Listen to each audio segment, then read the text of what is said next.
Ողջույն հարգելի հեռուստադիտողներ, եթերում բուժինֆոն է։ Հաղորդում, որտեղ բացահայտում ենք առողջության գաղտնիքներ, քննարկում բժշկության վերջին նորությունները եւ օգնում ձեռնարկել քայլեր ձեր եւ ձեր հարազատների առողջությունը պահպանելու համար։ Իսկ այսօր տաղավարում ես եմ Ռիփսիմե Պոդոսյանը եւ հաղորդումը սկսում ենք օրվա անոնսից։ Եկեք տեսնենք այսօր ինչ թեմաներ ենք պատրաստել ձեզ համար։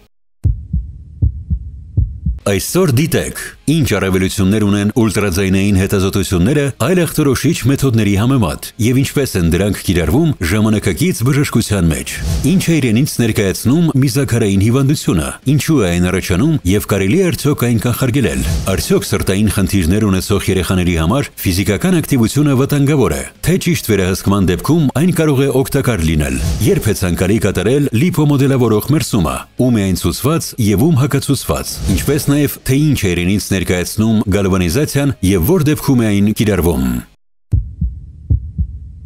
Այսօրվա մեր գլխավոր թեմայի շրջանակներում խոսելու ենք ուլտրաձայնային հետազոտության հնարավորությունների մասին։ Կպարզենք, որ դեպքերում է ցուցվում ուլտրաձայնային հետազոտությունները, ինչ պաթոլոգիաներ եւ խնդիրներ կարելի է հայտնաբերել այս հետազոտության միջոցով։ Այս թեմայով այսօր զրուցելու ենք Ցիտո բժշկական կենտրոնի բժիշկ ռադիոլոգ Անի Բաղդասարյանի հետ։ Ողջույն Անի Վաղինականը, ինչպե՞ս եք։ Շնորհակալություն այսօր մեզ հյուրընկալելու համար։ Ձեզ նույնպես շնորհակալություն, բարև ձեզ բժշկուհի ջան։ Այսօր խոսելու ենք ուլտրաձայնային հետազոտությունների նույն սոնոգրաֆիայի մասին, որ շատ ավելի լայն տարածում ունի։ Խնդրեմ պատմեք մեզ ինչ է իրենից ներկայացնում ուլտրաձայնային հետազոտությունը եւ հիմնականում որ դեպքերում են ցուցվում։ Ուլտրաձայնային հետազոտությունը նույն ինքը սոնոգրաֆիան ոչ ինվազիվ, այսինքն ոչ ճառագայթային ախտորոշման մեթոդ է եւ համարվում է ամենաինֆորմատիվ հետազոտություններից մեկը։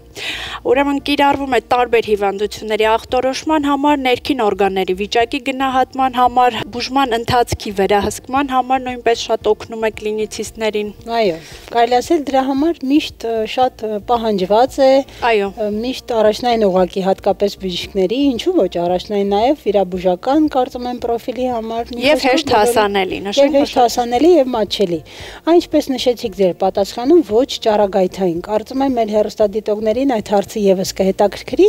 արդյոք որևէ հակացություն կա թե ոչ, արդյոք բազմակի կրկնությունները սոնոգրաֆիայի կարճ ժամանակահատվածում որևէ խնդրի կարող են հանգեցնել, թե դա լրիվ անվտանգ է։ Ուլտրաձայնային հետազոտությունը համարվում է ամբողջապես անվտանգ հետազոտություն, բացահայտ հակացություններ չունենք, ուղղակի ունենք որոշակի խնդիրներ, որոնց դեպքում կարող է մի փոքր դժվարություն առաջացնել բժշկի համար եւ մի փոքր անհարմարություն պացիենտի համար։ Նշենք օրինակ դուպլեքս հետազոտության ժամանակ, երբ պացիենտը բուժառուն ունենում է ակնհայտ տրոֆիկ խոցեր, վերքեր, այո, բաց վերքեր հատկապես, պացիենտի մոտ կարող է նկատվել անհարմարության զգացողություն եւ իհարկե ցավ։ Այո, բայց դա բացառիկ դեպքեր են։ Այո, իհարկե։ Հակառակ դեպքում մի քանի անգամ նույնիսկ կրկնությունները, մնացած բոլոր դեպքերում, այո, դա մեր ամենադրական կողմերից մեկն է, որ մենք կարող ենք բազմաթիվ անգամ կրկնել հետազոտությունը եւ այդպես էլ անում ենք իրականում։ Որ օրգան համակարգերն են հիմնականում ուսումնասիրվում այս մեթոդով։ Առավել հաճախ հետազոտում ենք որովայնի խոռոչում գտնվող օրգանները, թվարկեմ, որոնք են դրանք՝ լյարդ, լեղապարկ, լեղուղիներ, ենթաստամոքսային գեղձ, երիկամներ, փայծաղ, միզասեռական համակարգ, միզապարկ, տղամարդկանց մոտ շագանակագեղձ, կանանց մոտ արգանդ, ծվարաններ, արգանդափողեր, հղիության հաստատում, պտղի հետազոտություն վարում, վահանաձև գեղձ, կրծքագեղձեր, փափուկ հյուսվածքներ, անոթներ, հոդեր, նյարդեր եւ այլն։ Հիմնականում կարծես թե այո, պարզ է որովայնի օրգանների համար բավականին ինֆորմատիվ եւ մատչելի հետազոտություն է, իսկ ինչ կասեք այ օրինակ գոյացությունների, արդյոք չարորակ կամ բարորակ գոյացություններ կարող է տարբերակել սոնոգրաֆիան, ինչ փուլում կարող է ինչ-որ բան տեսնել կասկածելի, արդյոք շատ ուշ փուլերում կարող է ինֆորմացիա տալ, թե ավելի դժվարամատչելի հետազոտություններ են պահանջվում նման դեպքում։ Սկսենք նրանից, որ ռադիոլոգիան թիմային աշխատանք է, երբ մենք տեսնում ենք գոյացությունը, նույնիսկ ձևավորման փուլում գտնվող, Սոնոգրաֆիան կարող է ձևավորման փուլում տեսնել։ Անպայման ձևավորման փուլում էլ ենք մենք տեսնում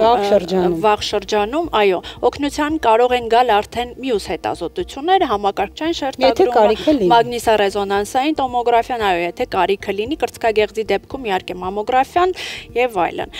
Ուլտրաձայնային հետազոտությունը անփոխարինելի մեթոդներից մեկն է պաթոլոգիաներ հայտնաբերելը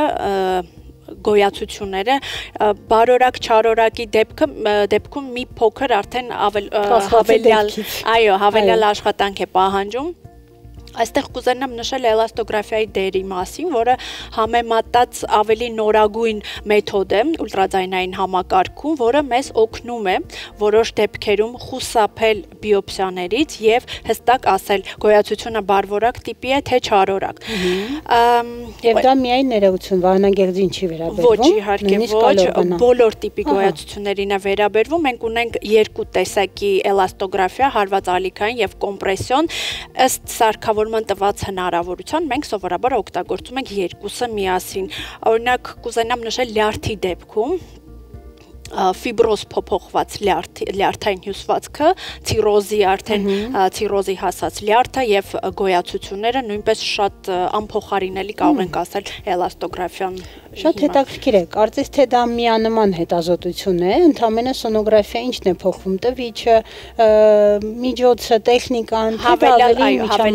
հավելյալ տեխնիկայի շնորհիվ է, այո, բայց արվում է նույն կաբինետում, ձեր իսկ կողմից, ռադիոլոգի կողմից, վերապատրաստված մասնագետի կողմից հիմնական։ Դրա համար առանցին վերապատրաստում ամեն դեպքում էլաստոգրաֆիայի համար պետք է։ Ինչպես նշեցիք, բժշկուհի շատ կարևոր է նաև վաղ ձևավորման փուլերը, եթե կա որևէ գոյացություն կամ ձևավորվող փոփոխություն օրգան համակարգում, սոնոգրաֆիան եւս կարող է տեսնել։ Հետաքրքիր է իմանալ նաև ձեր կողմից եւ ձեր մեկնաբանությունը տարեկան, գիտեմ, որ սոնոգրաֆիստներ եւ ռադիոլոգները սովորաբար ցուցումներ չեն տալիս, բայց բնականաբար դուք էլ դրանից հեռու չեք, ինչքան հաճախ են սովորաբար դիմում եւ կա արդյոք այդ սահմանված ժամկետը, որի ընթացքում արժե հետազոտվել եւ բաց չենք թողնի որևէ օրգան համակարգային փոփոխություններ։ Պրոֆիլակտիկ նպատակով ցանկալի է եւ իդեալական է տարին մեկ անգամ անցնել ամբողջ օրգան համակարգի։ Եթե որևէ խնդիր չունենք, հատուկ ցուցում չկա, գոնե տարին մեկ նկատառումները։ Հաջորդիվ արդեն կախված նրանից թե ինչ ենք հայտնաբերում, եթե հայտնաբերում ենք, ըստ դրա որոշվում է արդեն դինամիկ հսկողություն է սահմանվում 3 ամիս հետո, 6 ամիս հետո եւ միգուցե ուղղորդվում է պացիենտը արդեն այլ հետազոտության, կախված է նրանից թե ինչ ենք հայտնաբերում պացիենտի մոտ։ Ես գիտեմ, որ շատերը, նույնիսկ Վահանագեղձի հանգույցի կրծքագեղձում փոքրիկ փոփոխությունների կամ օրինակ մի օրգան համակարգի վրա ասել են փոքրիկ կիստա ունես կամ ինչ որ մի հատ փոքրիկ հանգույց ունես եւ շատ խիստ մտահոգված է։ Ճիշտ է, երևի թե հարցը շատ բարդ կձևակերպվի, բայց հետաքրքիր է արդյոք այս դեպքում անհանգստանալու կարիք կա, եթե դա փոքրիկ առաջին հայացքից բարորակ ինչ որ գոյացություն է եւ իրեն ասել են դինամիկ հետազոտվի 1 տարի հետո, բայց ինքը 3 ամիսը չանցած ապրում է, քնում արթնանում այդ հանգույցի մտքով թե ինչ է այդտեղ փոխվել եւ ավելի շուտ է գալիս։ Անհանգստանալը իհարկե երևի թե նորմալ է, բայց պացիենտի դեպքում, բայց եթե բժիշկը հստակ ասում է, որ 1 տարի հետո պետք է դինամիկ հսկողությունը կատարվի, ուրեմն հանգիստ եղեք, 1 տարի անց բավարար է։ Ուրեմն իրենից որևէ բան չի ներկայացնում եւ մենք ունենք ռադիոլոգիական կլասիֆիկացիաներ, ամեն օրգան համակարգերը, օրինակ, կրծքագեղձի գոյացությունների դեպքում ունենք բայրած դասակարգում, կոպիտ ասած ռադիոլոգները այդ կլասիֆիկացիայով միմյանց հետ խոսում են, միմյանց հետ զրուցում են, ըստ մեսիջները այդ դասակարգման միջոցով իրար փոխանցում են։ Ըստ այդ կլասիֆիկացիայի արդեն պարզ է դառնում, թե մոտավոր ինչ գոյացության հետ գործ ունենք եւ երբ է ճիշտ անել դինամիկ հսկողություն։ Վահանաձև գեղձի համար ունենք նույնից թայրած դասակարգում, ձվարանների համար օյրած դասակարգում եւ այլն։ Այո։ Այսինքն այդ դասակարգումը եւս վարող բժիշկը շատ լավ տեսնում է եզրակացության մեջ եւ իհարկե դրանից ելնելով արդեն հետագա ցուցումները տալիս։ Այո։ Արդյոք կան ինչ որ նորարարություններ այս ոլորտում, որովհետև մենք տեսնում ենք, որ տեխնոլոգիաները զարգանում են, հատկապես ռադիոլոգիական եւ ախտորոշիչ դաշտում կարելի ասել օրեցօր տեսնում ենք ինչ որ նորամուծություններ։ Ինչ կասեք այս մասին։ Էլաստոգրաֆիան համարվում է նորարարություն, անցնենք մի փոքր մանկաբարձության ոլորտ, 3D, 4D, եռաչափ, քառաչափ պատկերները, իրենք նույնպես համարվում են նորարարություն, ինչ է 3D պատկերը, հա, տարբեր անկյուններից ստացված երկչափ պատկերները համակարգչային ծրագրի միջոցով դառնում են եռաչափ պատկերներ եւ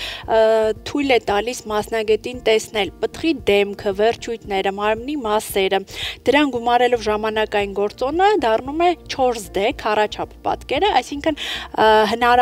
ծնողները հնարավորություն են ունենում տեսնել պտղի շարժումները եւ կարող ենք ասել, որ ավելանում է էմոցիոնալ կապն է ավելանում պտղի հետ ծնողների եւ պտղի միջեւ։ Եվ եկեք չմոռանանք արհեստական բանականության մասին, մի փոքր խոսենք, որը մեծ քայլերով մուտք է գործում մեր կյանք, չի մոռացել նաև ռադիոլոգիային, մասնավորապես ուլտրաձայնային հետազոտությանը, դեռ շատ մեծ տվյալներ չկան, բայց որոշակի քայլեր արդեն արվում են մանկաբարձության ոլորտում, պտղի չափերից սկսած հղիության հաստատում, պտղի չափեր, տեղակայում, զարգացման աճը եւ անոմալիաները, այդ ամբողջը արվում է համակարգչի միջոցով, ավտոմատացված ձևով եւ նվազեցնում է մասնագետի սխալվելու հավանականությունը։ Սա մեծ օգնություն է առաջին հերթին մասնագետներին եւ իհարկե նաեւ սխալվելու հավանականությունը խիստ նվազեցնում։ Նաեւ խնդրեմ խոսենք Բժշկուհի Բաղդասարյան նախապատրաստման մասին, որտեղ յուրաքանչյուր հետազոտություն կարծում եմ որոշակի նախապատրաստվածություն պահանջում է, եթե իհարկե դա հրատապ եւ անսպասելի ուղղորդում չէ եւ բուժառուն նախապես գիտի, որ գալու է սոնոգրաֆիկ կաբինետ, ինչպես պետք է նախապատրաստվել, ուտելը, անոթի լինելը, միզապարկը լիքը լինելը, այդ ամենը արդյոք կարևոր են թե ոչ։ Որովայնի խոռոչի հետազոտման համար ցանկալի է, որ պարտադիր է գրեթե, որ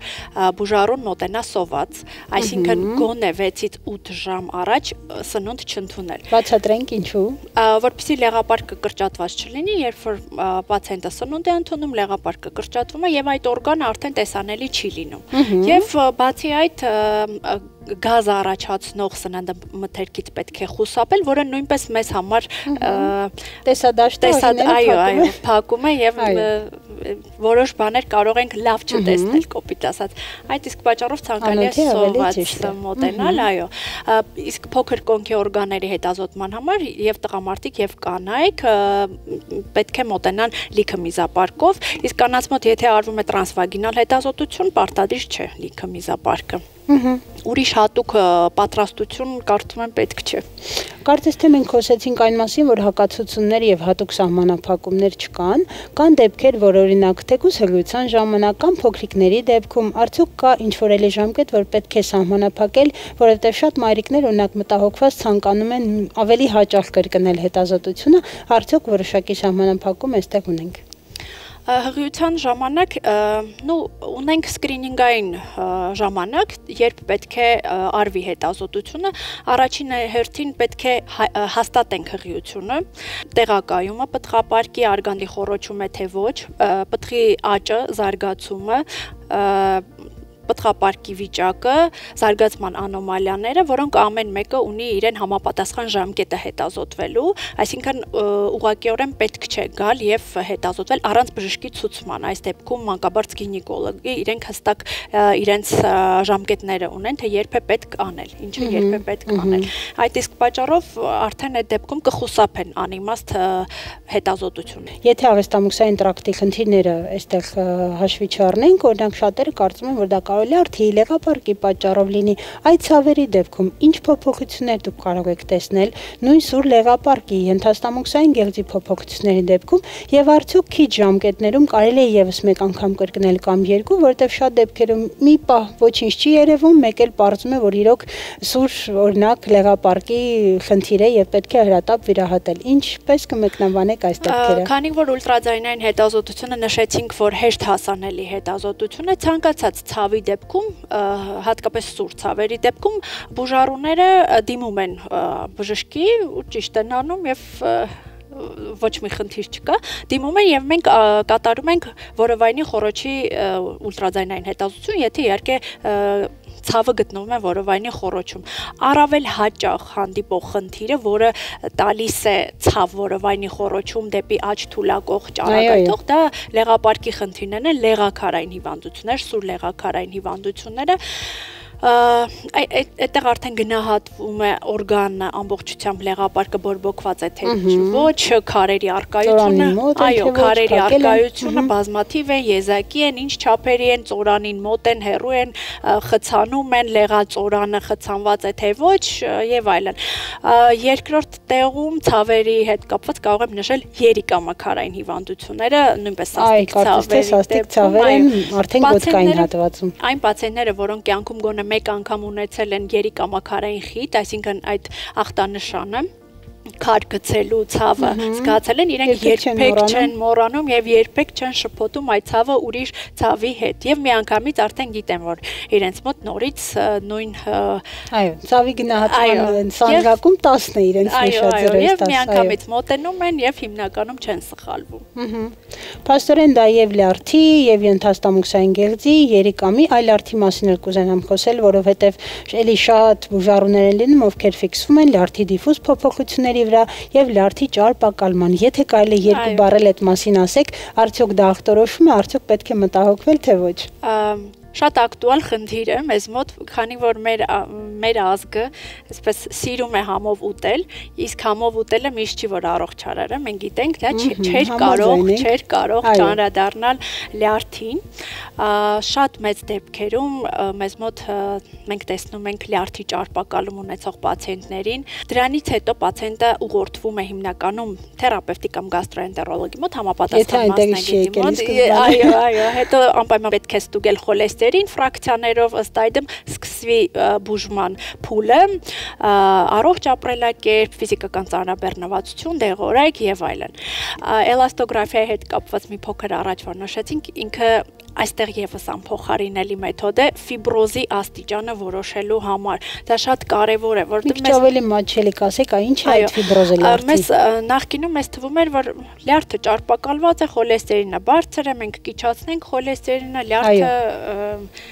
կվերադառնա նախկին տեսքին, իրականում մի փոքր պետք է ավելի զգույշ լինենք, որովհետև ճարպակալումը, երկարատև ճարպակալումը նույնպես բերում է ֆիբրոզի։ Իսկ ֆիբրոզը բոլորս գիտենք, որ անդառնալի է, անդառնալի խնդիր է, 3-րդ, 4-րդ աստիճանի ֆիբրոզը մենք գիտենք, որ արդեն ցիրոզն է։ Պատկերացրեք, ճարպակալումից սկսվում է պացիենտը հասնում մինչև ցիրոզի, այո, շատ տագնապալի է իհարկե եւ որպեսզի Այնպես որ այդքան էլ անվտանգ չէ կարծես թե ուղղակի ճարպակալումը կամ ֆիբրոզ անվտանգ չէ եւ խորհուրդ կտամ պացիենտներին, ովքեր ունեն լյարդի ճարպակալում, հետեւողական լինեն եւ չհասնեն ֆիբրոզի։ Շատ շնորհակալ եմ։ Եթե որևէ խորհուրդ վերջում ունեք մեր հեռուստադիտողներին, անիվագնակը խնդրեմ հնչեցրեք, արդեն ամփոփենք։ Խորհուրդ կտամ հաճախ հետազոտվել, հետազոտությունը սկսել ուլտրաձայնային հետազոտությունից, որպես ամենաանվտանգ հետազոտությունը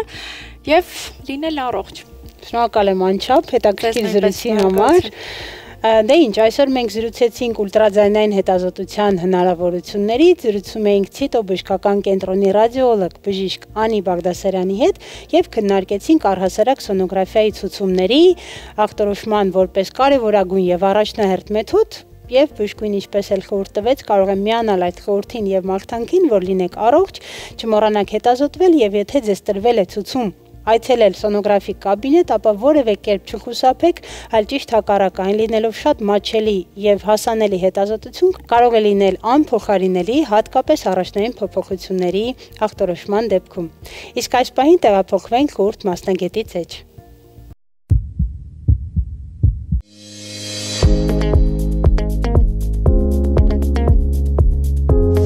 Ողջույն, մենք գտնվում ենք Medline կլինիկայում, ես Սևակ Աշոտի Մարտիրոսյանն եմ, բժիշկ-ուրոլոգ։ Այսօր կխոսենք միզաքարային հիվանդության մասին։ Միզաքարային հիվանդության պատճառագիտությունից խոսենք, ունենք պատճառագիտության մեջ ներքին եւ արտաքին գործոններ։ Ներքին գործոններն են հորմոնալ խանգարումները, ժառանգական նախատրամադրվածությունը, միզասեռական օրգանների կառուցվածքային անոմալիաները, նյութափոխանակային այլ խանգարումներ, որոնք բերում են միզաքարային հիվանդության առաջացմանը։ Արտաքին գործոններն են սննդակարգը, աղի, օքսալատների, որոշ սննդատեսակների չարաշահումը, ջրի նվազընդունումը, կլիմայական տաք պայմանները, որը բերում է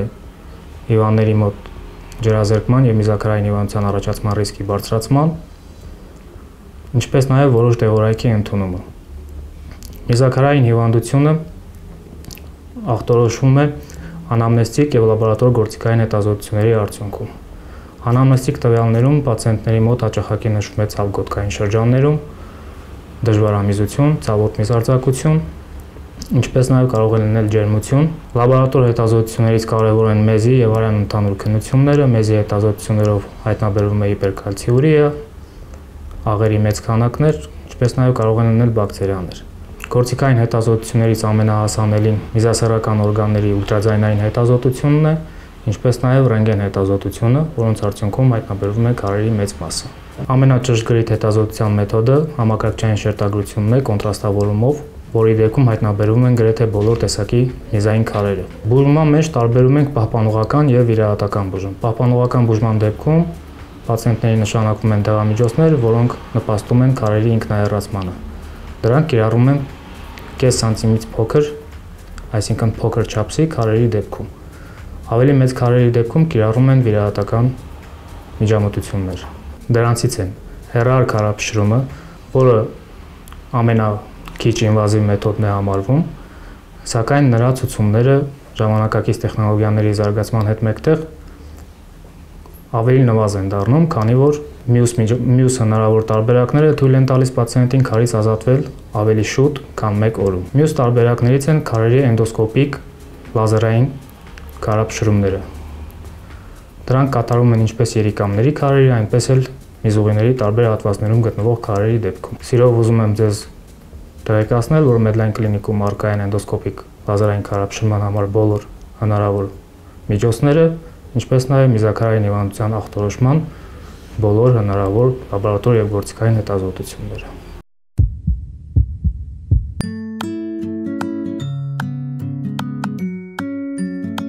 Սիրելի հեռուստադիտողներ, ինչպես գիտենք, ծնողների համար երեխայի առողջությունը ամենակարևորն է։ Իսկ երբ հարցը վերաբերվում է սրտային հիվանդությունների, շատ ծնողներ սարսափում են, ահաբեկվում, փորձում են որոշ ֆիզիկական ակտիվություններից կամ մասնավորապես սպորտաձևերից խուսափել եւ երեխային զերծ պահել։ Այսօր խոսելու ենք այս թեմայի շուրջ, արդյոք սրտային հիվանդություններ ունեցող երեխաներին բոլոր սպորտաձևերը եւ ֆիզիկական ակտիվությունները հակացուցված են թե ոչ, եւ առհասարակ ինչ է խորհուրդ տալիս մասնագետը։ Եվ այսօրվա իմ հյուրն է Նորք Մարաշ բժշկական կենտրոնի եւ Վարդանանց նորարարական բժշկական կենտրոնի մանկական եւ պերինատալ սրտաբան Աննա Վարդանյանը։ Ողջույն բժշկուհի Վարդանյան։ Դե առաջինը եկեք սկսենք նախ նրանից, ինչպիսի հիմնական սրտային հիվանդություններ կարող են հանդիպել մանկական հասակում։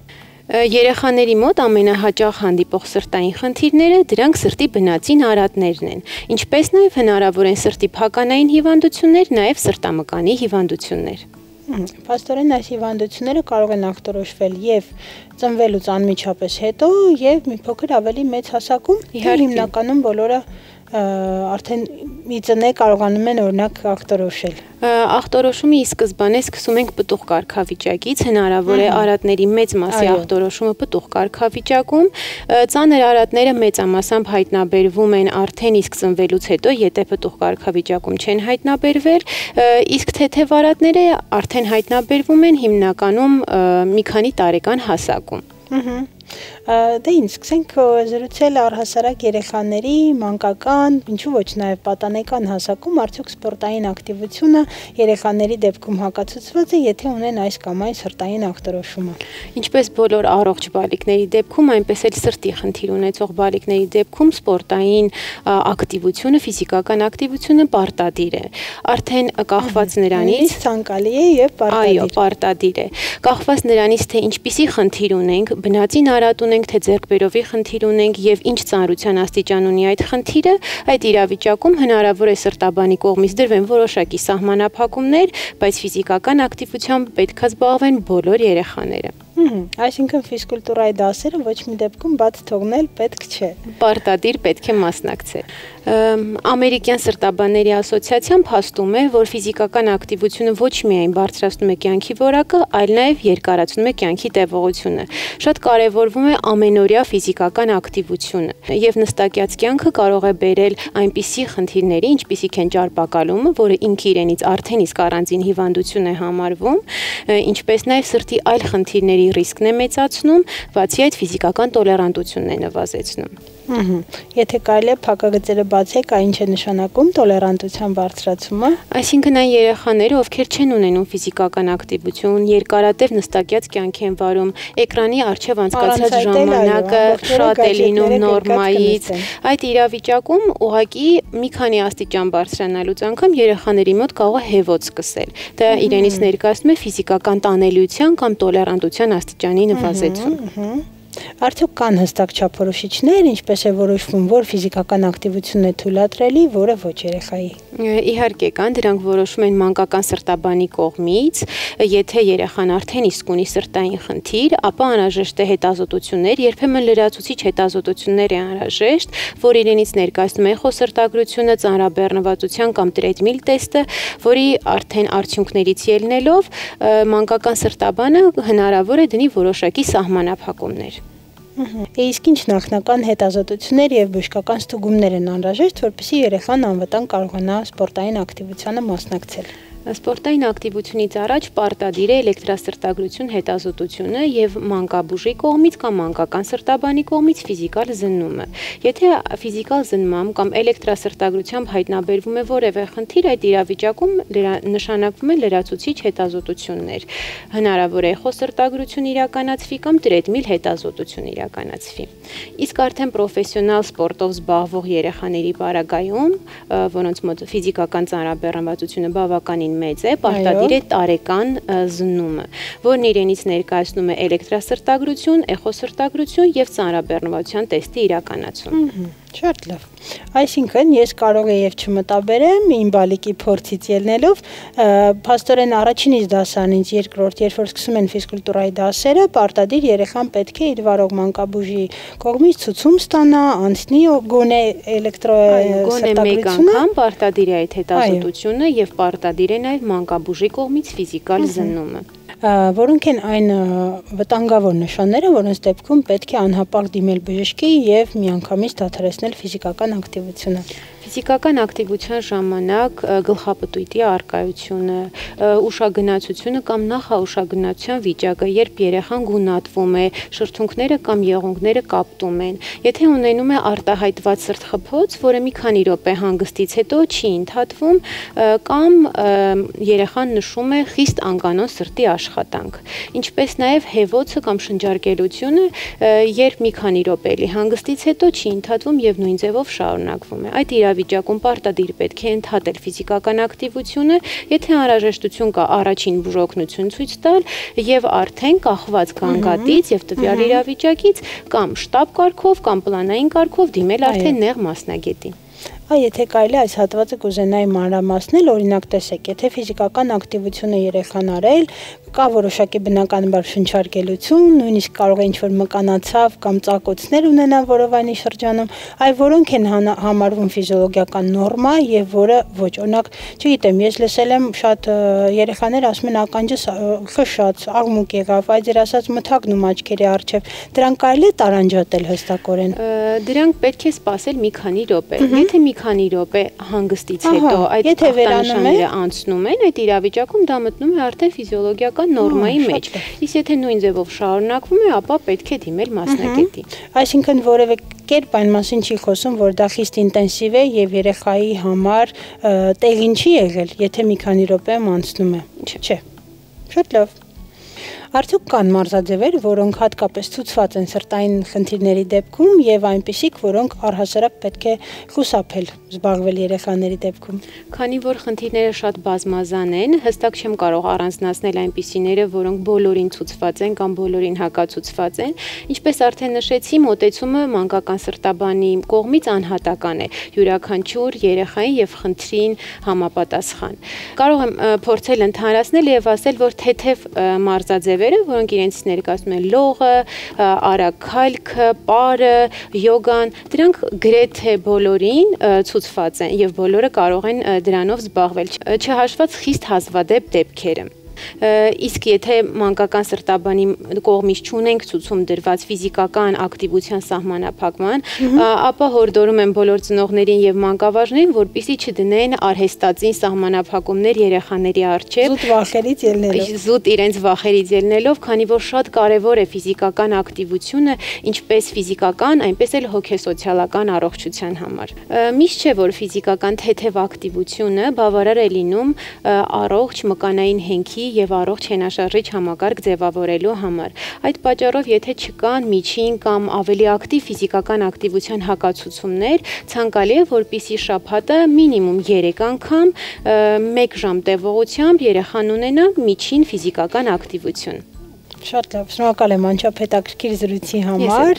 Թերևս կուզենայի առանձնացնել մեր մանկական սրտաբանի հաղորդագրությունը կարևորագույնը, որ սրտային խնդիրներ ունեցող երեխաների դեպքում սպորտով եւ ֆիզիկական ակտիվությամբ զբաղվելը պարտադիր է, ոչ թե ցանկալի, այլ պարտադիր։ Հիշեցնեմ, որ մենք զրուցեցինք Նորք Մարաշ բժշկական կենտրոնի եւ Վարդանանց նորարարական բժշկական կենտրոնի մանկական եւ պերինատալ սրտաբան Աննա Վարդանյանի հետ, քննարկեցինք սրտային խնդիրներ ունեցող երեխաների ֆիզիկական ակտիվությունների ցուցումները եւ որոշակի սահմանափակումներ։ Իսկ այս պահին տեղափոխվենք գեղեցկության գաղտնիքների ետևից Իդեն բժշկական կենտրոն։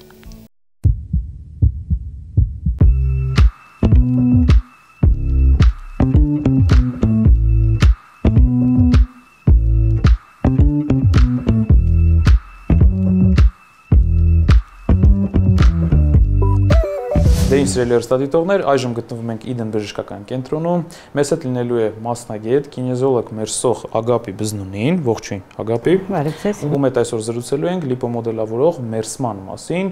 պարզել ենք, թե ինչ է այն իրենից ներկայացնում եւ ինչպիսի արդյունքների կարող ենք հասնել։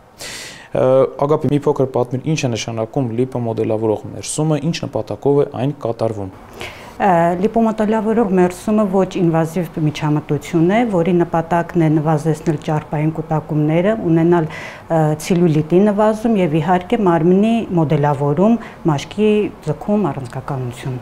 Այ ինչ մեխանիզմներով է կատարվում այդ ճարպային կուտակումների նվազեցումը մարմնի տարբեր հատվածներում, որտեղ որ կատարում եք տվյալ մերսումը։ Քանի որ մերսման ընթացքում մենք կարգավորում ենք արյան եւ ավշի հոսքը, արյան հոսքի կարգավորումով ավելի ենք լավացնում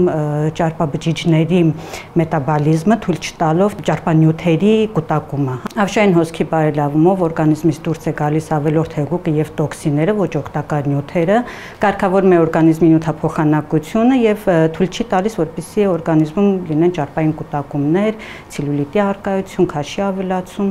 Շատ լավ, իսկ հնարավոր է համադրել այլ մաշկային պրոցեդուրաների հետ կամ մարմնի այլ պրոցեդուրաների հետ տվյալ լիպոմոդելավորող մերսումը։ Հնարավոր է, իհարկե կարող ենք համադրել լիպոլիզիկ ներարկումների հետ եւ իհարկե ապարատային լիպոմոդելավորող մերսումների հետ։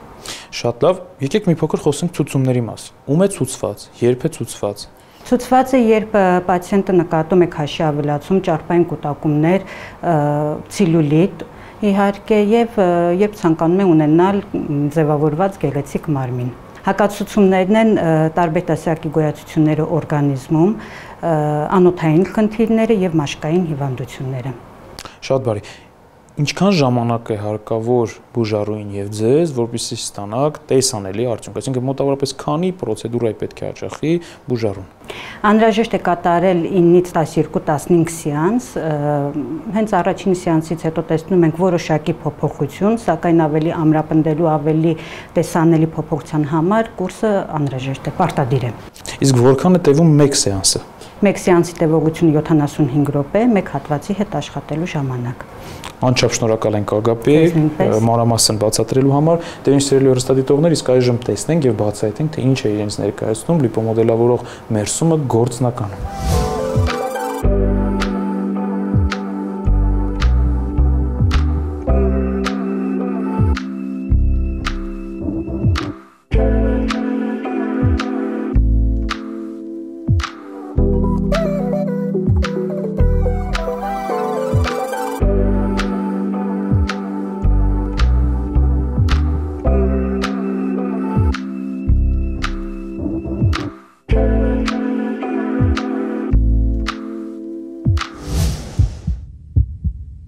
Ահա եւ իմացանք ինչ է իրենից ներկայացնում լիպո մոդելավորող մերսումը, ում է այն ցուցված եւ ինչ արդյունքների կարող է բերել։ Իսկ այս պահին եկեք տեղափոխվենք մեր հաջորդ գործընկերոջ իմպլանտում ստոմատոլոգիական կենտրոն, խոսելու ենք այսօր գալվանիզացիայից։ Եկեք տեսնենք ինչ է այդ իրենից ներկայացնում։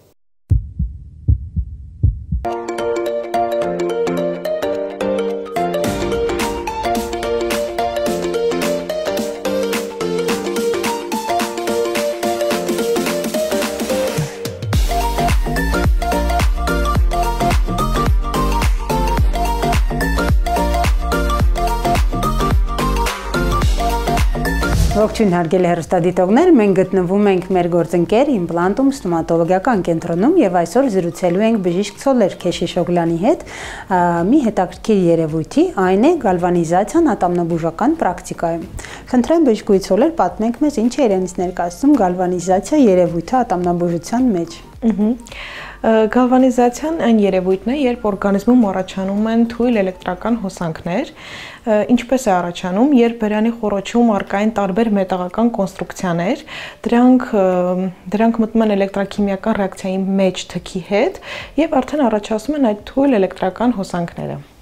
Օրինակ դրանք բրեկետներն են, իմպլանտներն են, կթվեք, որ դեպքում կարող է բուժառույթի մոտ նման բան առաջանալ։ Իմպլանտի պարագայում չէ, որովհետև իմպլանտի բաղադրությունը տիտանն է, որը կենսահամատեղելի է օրգանիզմի հետ, իսկ օրինակ մետաղական շապիկները կամ ամալգամե պլոմբաները, դրանց մեջ տարբեր մետաղներ կան, դրանք համաձուլվածք են եւ արդեն երբ որ բերանի խոռոչում տարբեր են լինում, շատ են լինում, կարող է բերել այս երևույթի առաջացման։ Թերևս խոսենք հիմնական դրսևորումների մասին, ինչպես կարող են օրինակ մեր հեռուստադիտողները կասկածել, որ իրենց մոտ որոշակի խնդիր կա կամ շատ չվախենան, եթե այդ էլեկտրական հոսանքը ձեր նկարագրած զգում են։ Բուժառուները հիմնականում նշում են, որ մետաղական համ են զգում բերանի խոռոչում, կարող է դիտվել այրոցի, ծակծկոցի զգացողություն լորձաթաղանթում, բերանի խոռոչում չորության զգացողություն, եւ եթե այս երևույթները երկար են պահպանվում, դրանք արդեն կարող են բերել գլխացավերի, չգիտեմ, ալերգիկ ռեակցիաների, ինչպես նաև էլեկտրաքիմիական կոռոզիայի, որը մի երևույթ է, երբ արագանում է այդ մետաղական պլոմբաների կամ կոնստրուկցիաների արագացած քայքայումն է։ Այսինքն որպես այդպիսին բուն էլեկտրական ինչ-որ հոսանքի զգացում կամ վիբրացիոն զգացողություն չի լինում։ Նման երևույթ չի դիտվում։ Այս դեպքում դիտվում են միայն այդ սիմպտոմները, որոնք դուք նշեցիք։ Եվ վերջապես լուծում կա դրան, պետք է հեռացնել այդ շապիկը, փոխարինել, ինչ եք դուք առաջարկում նման դեպքերում։ Այո, իհարկե, եթե պլոմբաներն են, ամալգամե պլոմբաներ են, դրանք փոխարինում ենք կոմպոզիտային պլոմբաների, եթե մետաղական շապիկներ են, կոնստրուկցիաներ են, ապա արդեն դրանք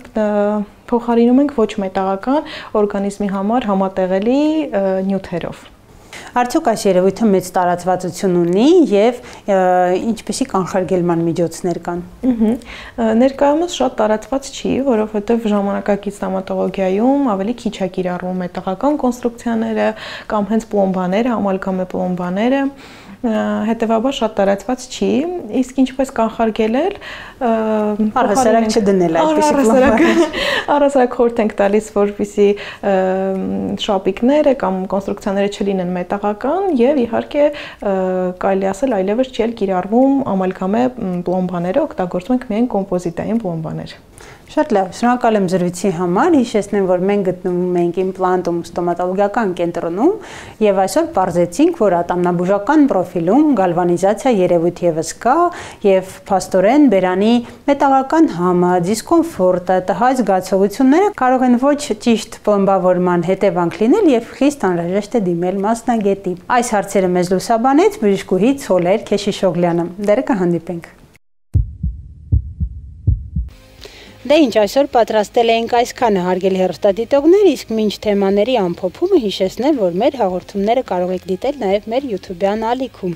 Հիշեցնեմ, որ այսօր գլխավոր թեմայի շրջանակներում խոսեցինք ուլտրաձայնային հետազոտության մասին, որ դեպքերում այն ցուցված եւ ինչ կարևորագույն եւ առաջնահերթ հետազոտություններ են ներկայացնում եւ վերջապես ինչ հիվանդությունների եւ ախտաբանական փոփոխությունների համար կարող է խիստ ախտորոշիչ դեր ունենալ։ Այնուհետև խոսեցինք միզաքարային հիվանդությունների մասին, Իմացանք արդյոք սրտաբանական խնդիրներ ունեցող երեխաների դեպքում ֆիզիկական ակտիվությունը հակացուցված է թե հակառակը խիստ ցուցված է։ Իմացանք թե երբ է ցանկալի կատարել լիպոմոդելավորող մերսումը, այնուհետև իմպլանտում ստոմատոլոգիական կենտրոնում պարզեցինք ինչ է իրենից ներկայացնում գալվանիզացիան եւ ինչպես կարող է այն դրսևորվել։ Այսօր պատրաստել էինք այսքանը, դեռ կհանդիպենք։